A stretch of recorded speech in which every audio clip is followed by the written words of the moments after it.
Hey guys, and welcome back to another episode of Are You Hooked?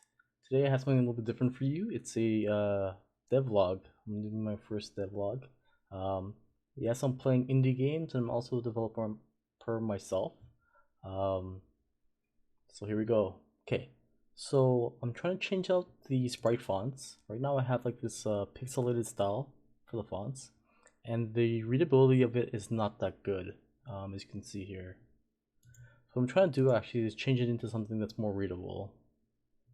You can see here, and the text here is much better. However, not all the text in the box currently fit. If I give you an example, see the tooltip box here. It's not big enough, so I'm working on that now for the next update, and hopefully that goes well. Also, a lot of things I don't like. So the background, I'm just using this cloud um, sprite, and the main screen here is a bunch of clouds, and if you scroll over them, you can see that they're highlighted. Okay, so you click on the main player or the character, it switches out to the stats you get. So there's health, energy, experience, combo time, combo amount, summon experience, and summon experience timer. Okay, so essentially when the timer goes down, you get this much experience, and then uh, you can level up, gain stat points, and then use those stat points for upgrades, manual experience. So it's pretty much, I don't know if you guys ever played like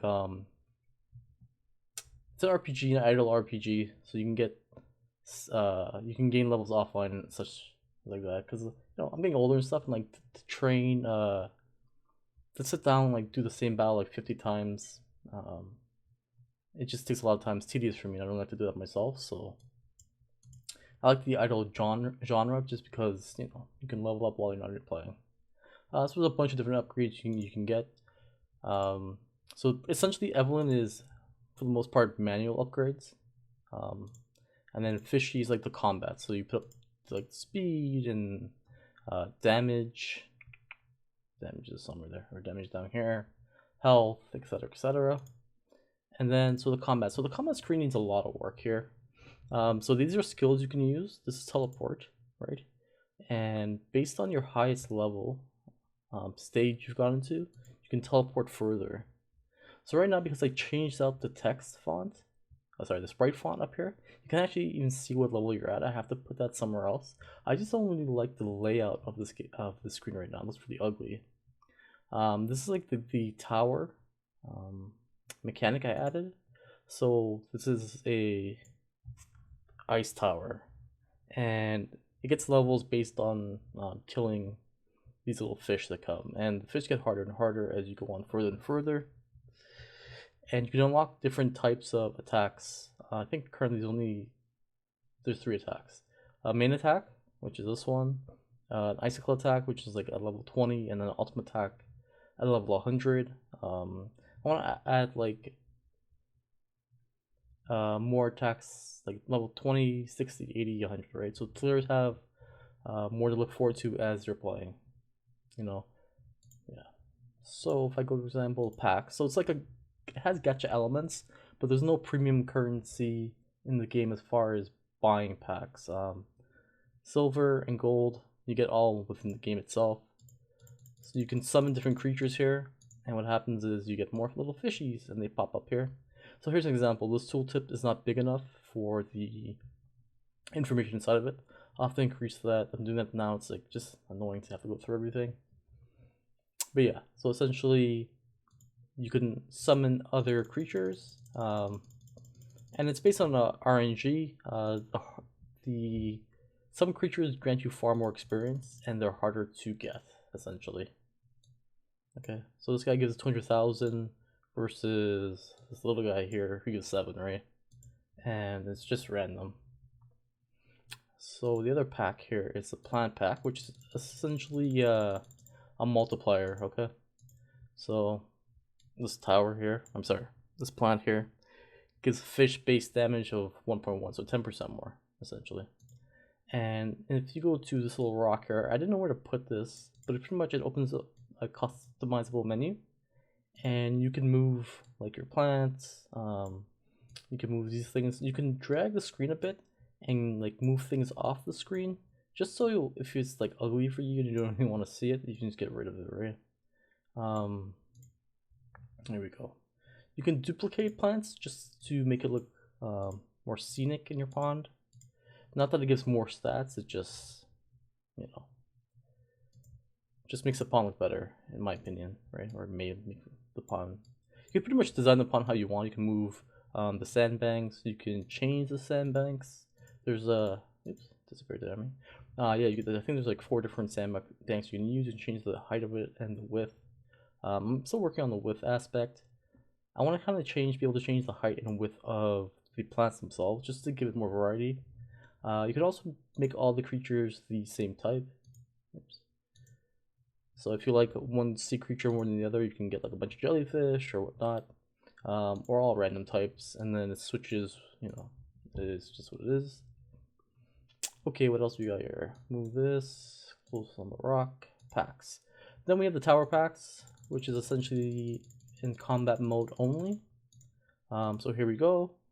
So there's wind, ice, fire, and rocks. Right now I'm just using placeholders from a free pack, pixel pack, for these sprites. Something I have to change later on.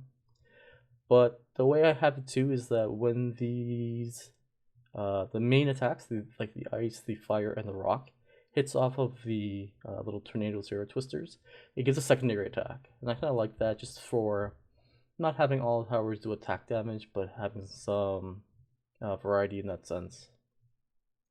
So I wanted to mix it up too, because I actually like the tower aspect of the game. So I added so if you go to story here and you go to the end. So it says here, while it has been fun for me to watch you get stronger facing endless creatures, it's time. So this little guy here is me. I'm the developer, right? So I kind of put myself in the game. It is time to up the ante. You will have 60 seconds to destroy the structure in front of you. So essentially, it's like now becoming like a different type of game, where you're utilizing your upgrades and your towers to do as much damage as possible, and you're trying to take out this little section here. So oops, I shouldn't have put that there. So health, you just click on it, you see how much health it has, and as you can see here, this little thing has 148. Once you beat every stage, you get a multiplier to a different stat. Okay. You can also shoot this little.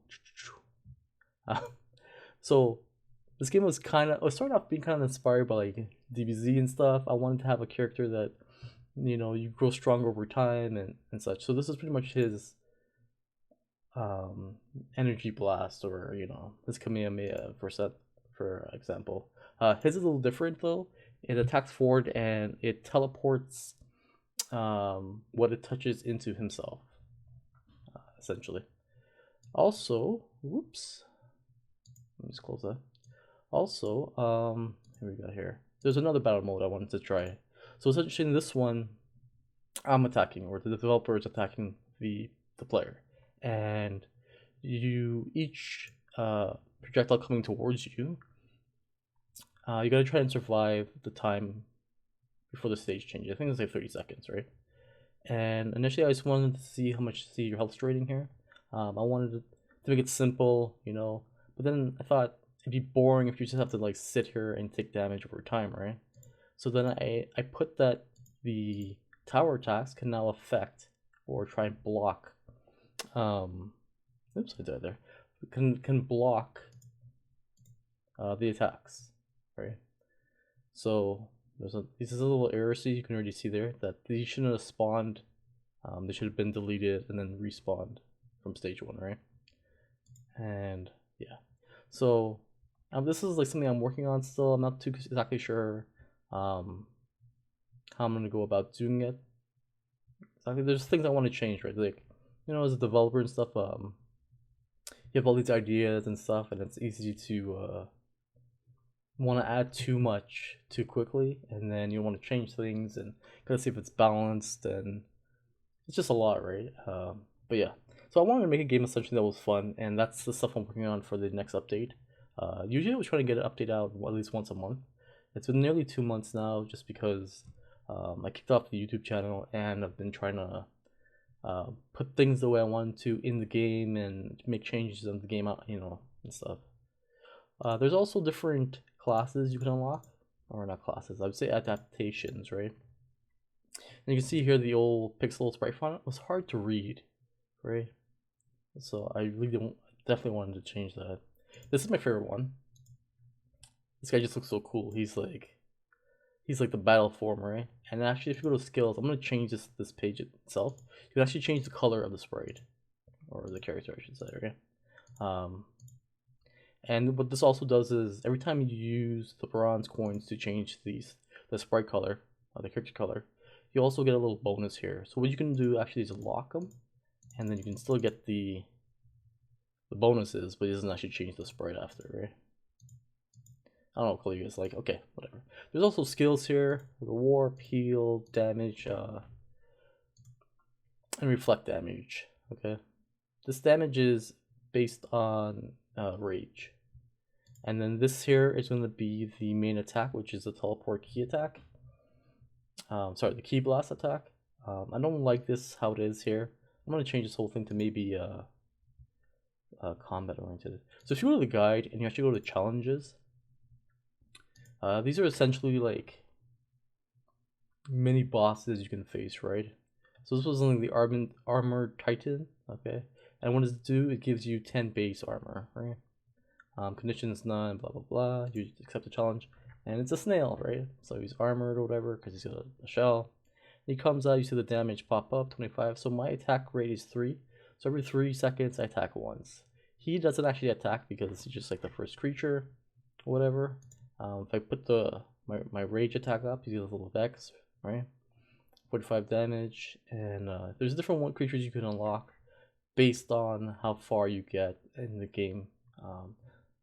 So essentially, the further you get in combat here, the higher stage you get, the more passive abilities and stuff you unlock. So every 100 stages or whatever, you get more silver. Every 1,000 stages you get more evolution points. And then like evolution points are like multipliers to the base upgrade. So it's like an idle game with like a lot of different layers. It's just that I have to find a way to give that information to the players in a more, I don't want to say like in a linear way, but in a way that it's not overwhelming, right? Initially what I had done was I had a guide, okay, and it was like how to play blah blah blah, okay, so just like the main guide of how to play. And then players were like, okay, but that's not enough information, so I added to the story then, and I was like, okay, so I was going through each thing of the story and what each thing does, right? But it's a lot of reading, right? A lot of players don't like to read, especially so much reading, right? So I have to find a way to either make these into like quests, or another way to just make it more engaging, because right now it's not engaging for players, right? They don't want to read. Yeah, I put like a little rewards, but you don't have to do anything to get them. You just going through the pages, right? You can just click through and get all the rewards, right? And now, okay, I have some more plants or whatever. As you see here, the text, the tooltip's not big enough, right?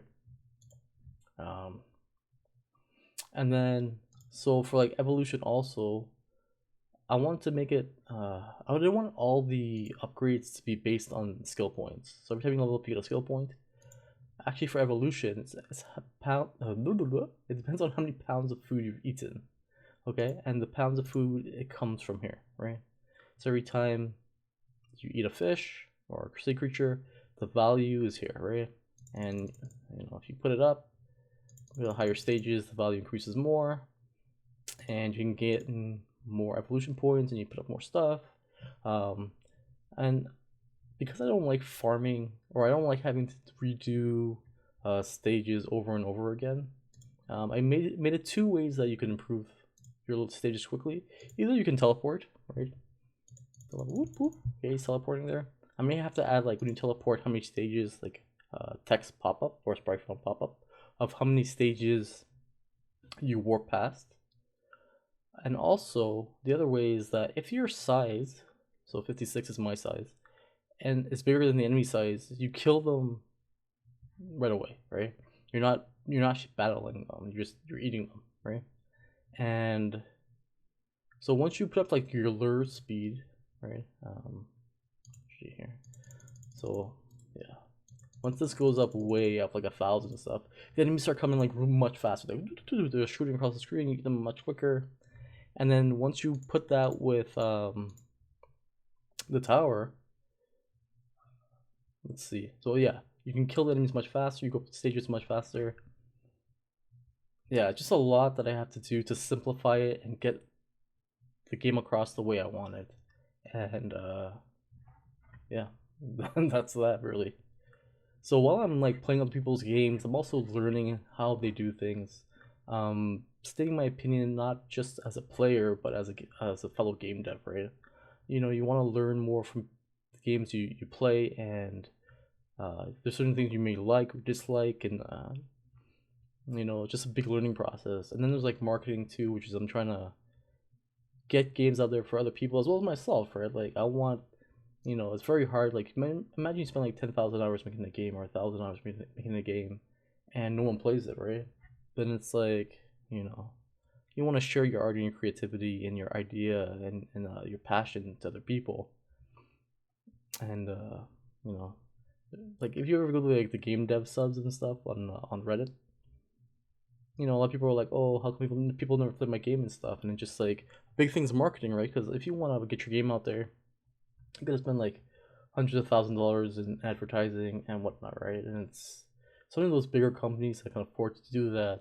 They get their game seen, and then people like wonder like, okay, well, why does this game have so many ads in it, or why is this like, why is there like a monthly subscription for you know, battle passes or whatnot? Because the upkeep then for like advertising and stuff is expensive, right? So I'm trying to focus on indie games that don't really have that aspect to it, right? Either like a one-time fee or like, you know, minimal ads or minimal IPs and app purchases. Um, that's what I'm aiming to do, like in showcase. All right. So yeah, I'm just working on this. I have a lot more to do. I'm trying to get more videos out for the YouTube. I'm probably gonna make a short of this just because I think shorts are doing pretty well. Um, also pawns. So you can unlock different pawns. Let's go to packs here. Pawn pact. Sorry, pawn pack. Where was it? Oh, sorry. Okay, cavernous. Okay, so this one, and each pack. Oh, sorry, each pond has a different passive background multiplier. So this one gives minimum health bonus 9 billion. This one gives a damage bonus, right? And it actually changes the sea color. Actually, the top of the sea color is here. I'm thinking to make sure it matches the actual pawn color itself. You know, there's so much. So yeah, there's a lot of things in this game I'm trying to work on. You can change the text color here, and change the text color. So people like different text colors. Let's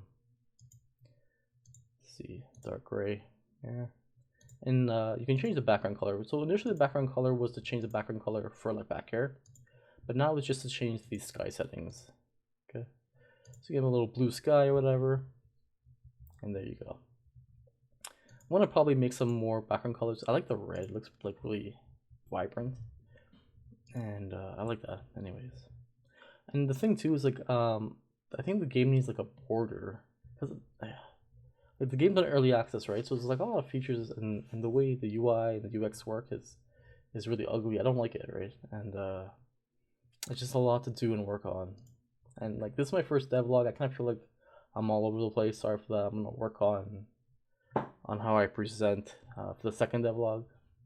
But yeah. All right. If you like today's content, please like, comment, and subscribe.